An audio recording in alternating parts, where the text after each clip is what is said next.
It's time for a special episode of Happy Landings with your host, Jay Nowak.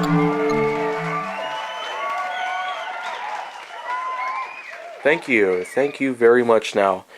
Monk Chipper, wow, you're pretty awesome now.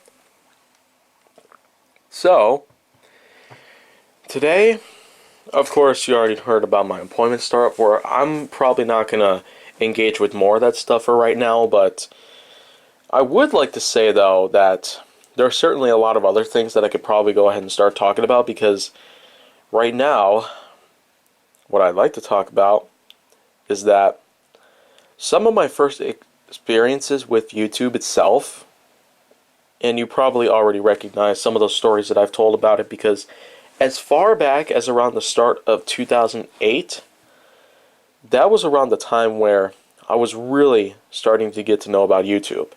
And it was all thanks to the Pug Head Tilt video.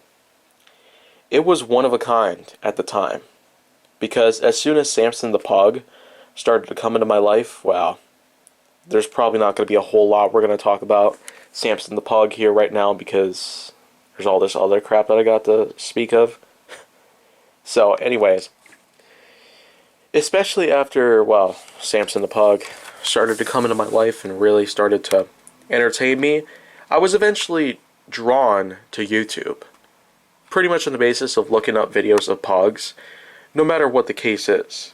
And by the time I actually found one, my goodness, YouTube really took it seriously with the usage of uploading videos to a certain platform on the internet, a certain website that would be able to archive or store any certain videos of any sort.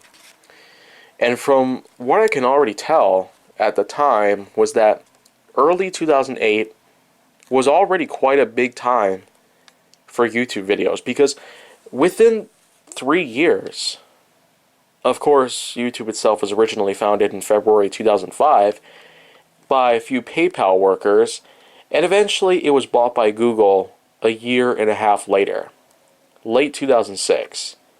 But of course, I never really got to know about YouTube during those years, which is kind of sickening. I mean, to know about YouTube and the fact that I probably would have been able to make my channel earlier than that, the fact that, wow, it's currently going to be turning 12 years old, but I still do feel like maybe it would have been a great idea to have a channel that was older than July of 2008. Because that right there is probably something that probably would have been good, but you know, I don't really know at this point. So, anyways, going back to early 2008, the Pug Head Tilt video was really a sensation. The first time I watched it, it was pretty awesome. And by the time, it was racking views up very exponentially. Currently, it's got millions, and I mean millions. It probably is one of the most popular pug videos that we got from way back in the day. But these days, pug videos can be popular no matter what. And that's because, as time went on, more people started to viewing YouTube as a way of uploading videos, and it became the ultimate video sharing platform. Of course, during the time of 2008, I remember YouTube's slogan, broadcast yourself. That was what ultimately became a really big epiphany for me before my YouTube channel was ever created. Of course, you could probably see now that my channel itself is from March 6, 2015. But of course that date is wrong. All wrong. Especially for those who have long-term viewerships with me, they probably would have been able to get a notice about the fact that my channel is in fact going to be 12 years old and not 5 years old. So there's a big difference right there. I'm not entirely sure why that even took place to begin with, but a lot of things are probably meant to just be a mystery. Mysteries to the point in which that they can't really be solved, but I guess I don't mind anymore. But anyways, throughout 2008, 2009, 2010, 2011, 2012, 2013, 2014, 2015, 2016, 2017, 2018, 2019, and all the way up to here in April of 2020. pretty soon it'll be May, but you probably do get the idea there. As time progressed, lots more videos started to come into my life. Because after the Pug Head Tilt video was something that I wanted to, well, get an insight as to what else I could watch on YouTube, I eventually came across a few other things. Max the Pug, which was just a little internet skit video that featured a high-pitched voiceover of a pug inside of a house. And it actually does continue up until as far as 2015. But after that, there's not really a whole lot. And maybe it's for the best reasons. Maybe Max the Pug could have died from natural causes or something like that, but I guess I probably would have to look into that. But anyhow, especially after the Pug Head Tilt video was something that I pretty much watched over and over again, there were some others that I eventually come across. I would come across a few others about pugs, and then a few others about trains, and then a few others about rockets, and then eventually I would start coming across actual YouTube channels that had everything in there that I would be able to see. One of these channels that I pretty much saw for the first time was Miss Oliver and Blossom. And a few train videos actually led me to that channel, because there were a few Thomas and Friends related skits that pretty much took place here and there, and eventually it turned into its own web series.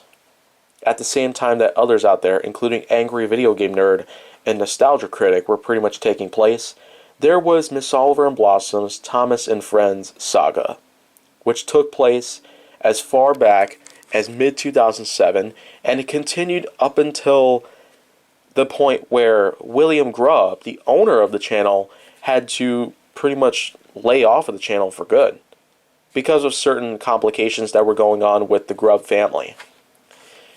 Especially because of the fact that, well, the house that all of the TNF saga related content were filmed in belonged to William's family. And at one point, a long overdue update in early 2017 told us that William could no longer make videos relating to Thomas and Friends inside of that shed near that house.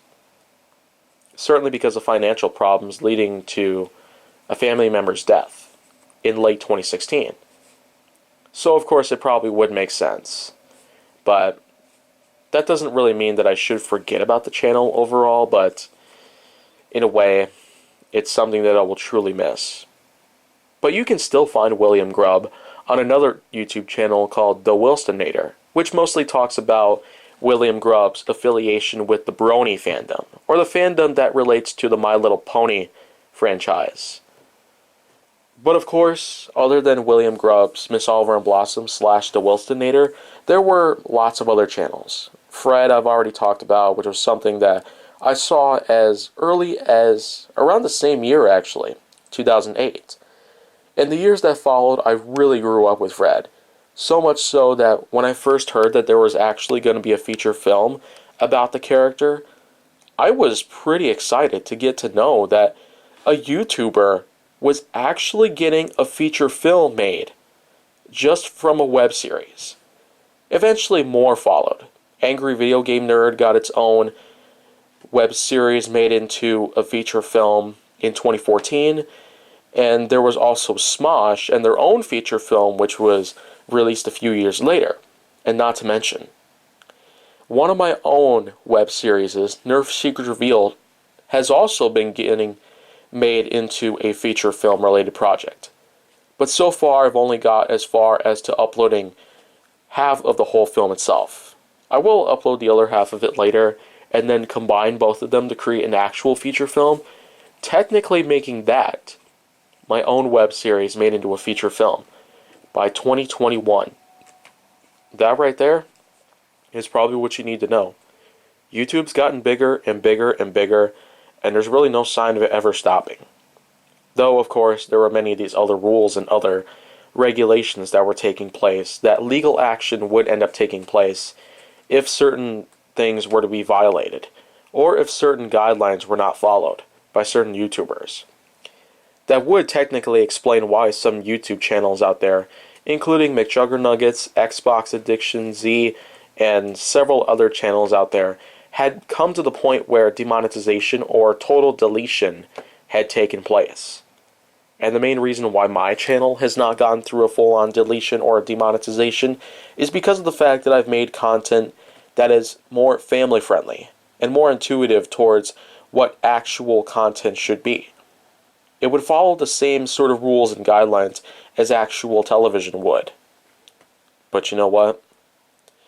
Looking back at YouTube, it's really grown into something, rather than just staying as nothing.